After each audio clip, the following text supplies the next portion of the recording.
Do you think that people will believe me because of my age? I feel like it's noticeable. There are a lot of young people out there. It's like my veteran friend. He's 33 years old. His wife is 40. Now, he tried to come out here, and I showed him how to do this. And it's kind of hard for him because he got post-traumatic stress syndrome. And he's kind of embarrassed because he's got a lot of people that know him in this city. And nothing else. Or maybe some food and some clothes. But I don't always get money. And if I do have some money, I get lucky. Hopefully it's enough to buy me a pack of cigarettes and a Coke. Or enough for coffee in the morning. But I don't drink anymore. I don't do drugs. I mean, I've been drinking since I was 9. I almost became a full-fledged alcoholic when I met my wife. Was it stress that did that to you, or was it just the lifestyle around you? Just the life around me. My stepfather was an alcoholic. People I grew up around were alcoholics and drug addicts, mostly pot smokers and alcoholics. But I got away from that stuff, and I've stayed away from it ever since. So I had a bad incident doing drugs and alcohol one night. That was it. Let me see what I got, Eric. I'm kind of nervous, but you know. Now, if you do it the way I do it, you take this, just like so, put it like this, and keep it clipped in close to you like that, and just go like that. That way the wind's not blowing it all over the place.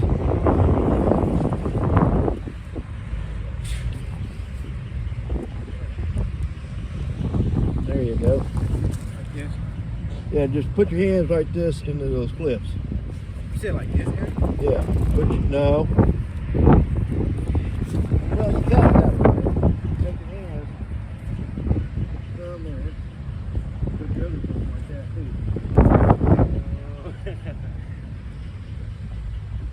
That way it doesn't pull down on the cardboard.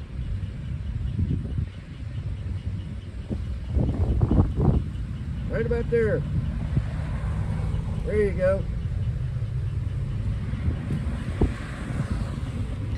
Alright guys, now it's a very, I ain't never really done nothing like this before. So as I'm standing there, I'm really kind of just basically thinking, you know what I'm saying, just kind of nervous, a lot of emotions, a lot of feelings and stuff like that. But it was kind of giving me a different type of experience. I was starting to notice a lot of people were staring at me, staring at us actually, because a lot of people was recognizing that, although I was homeless, they was recognizing I was with him, which makes no sense. It kind of leads me to believe that a lot of people were just, being nosy the whole time. Like, meaning before they even got to where we were, they was like watching from a distance. And I think that's kind of where Eric was getting at. Mind you guys, he's a really good dude. He comes into Dunkin' Donuts all the time. Yes, I'm still at Dunkin' Donuts.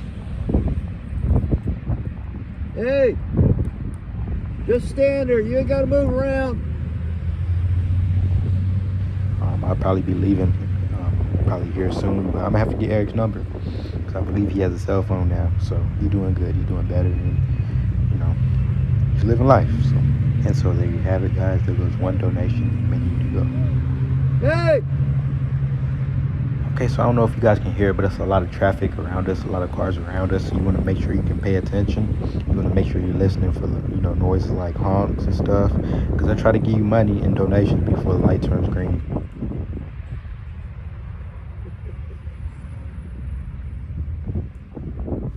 So yeah, I guess you could basically say he was basically showing me the fundamentals of what it takes to really do this. It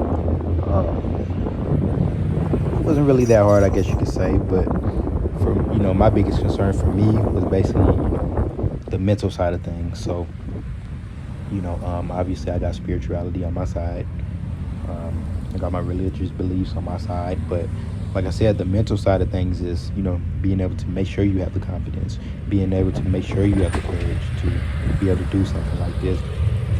I will say this, I felt like it was kind of overall fun. It was a bit of a different experience for me. But I feel like a lot of people just need to step out of their comfort zone, myself included. I've been homeless before, but I've never actually lived the lifestyle of, maintaining and be able to, carry on as if I'm homeless. So, okay, so depending on how you look at it, I guess you could say the negative side of things as far as the mental goes was, because I had interviewed him on our channel. He said a lot of people have been known to mistreat homeless people and just do wrong by them because they look at you different. So it's like you have to ease yourself into being able to make sure you can fill those shoes correctly, I guess. So be expecting a lot of anxiety, because a lot of times you're just sitting back thinking, what if something goes wrong? What if something happens? What am I supposed to do? How am I supposed to react to this situation? What do I do if this happens? So you basically need to get out of your mind, stop caring so much about what people think. Stop, listening to everything everybody else has to say, because a lot of times, like he was telling me, certain people will curse you out. Certain people will get angry at you. Certain people will just do nasty behavior to you. And so you're going to want to keep that in mind. You definitely want to be mindful about certain stuff like that. Always face this way. So yeah, guys, he's basically coaching me through it. Basically, like I said, showing me the ropes. And basically walking me through the process. And, I'm learning a lot from this. There you go.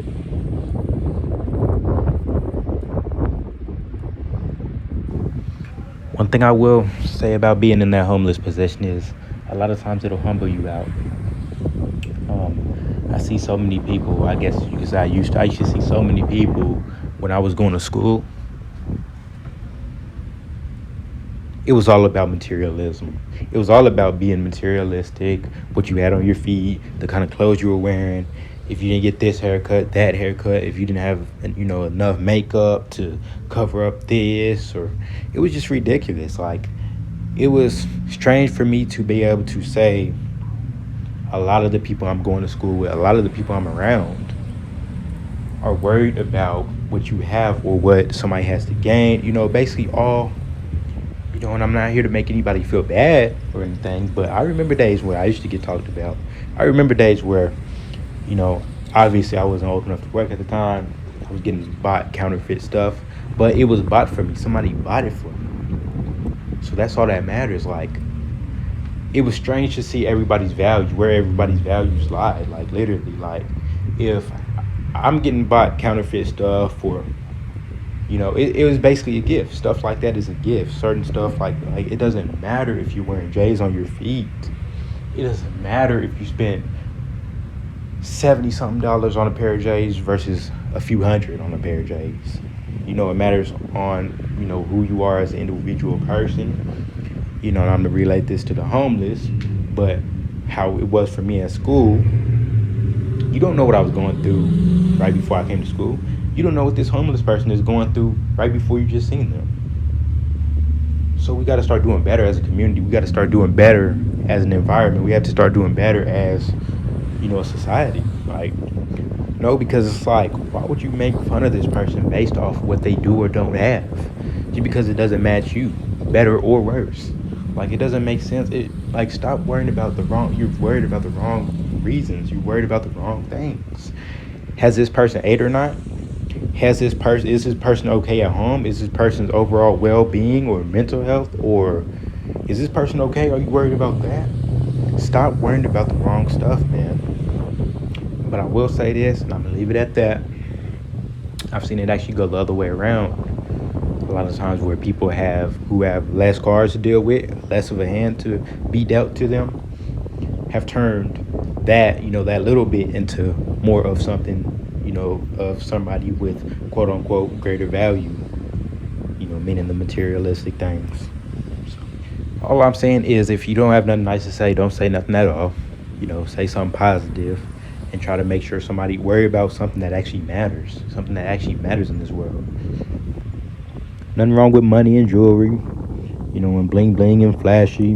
Nothing wrong with that at all. But a lot of times, you know, I feel like greater values in life, you know, are what really matter. I feel like jewelry and all that extra stuff that you can't take with you after so long, you don't need to allow that to make or break you or the next person. You don't need to allow that to determine who somebody is. So there you have it. Some people have fed us. Like apparently, delivery people be kind of giving them food and stuff. So just a few other clips I'm not gonna include just for entertainment purposes. Kind of keep it kind of flashy. Dope experience. I love y'all. Bye. How am I doing, Eric? How much you get? $9. Gotta be a call to Trying to migrate. yeah. I gotta get my stuff back over to my tent.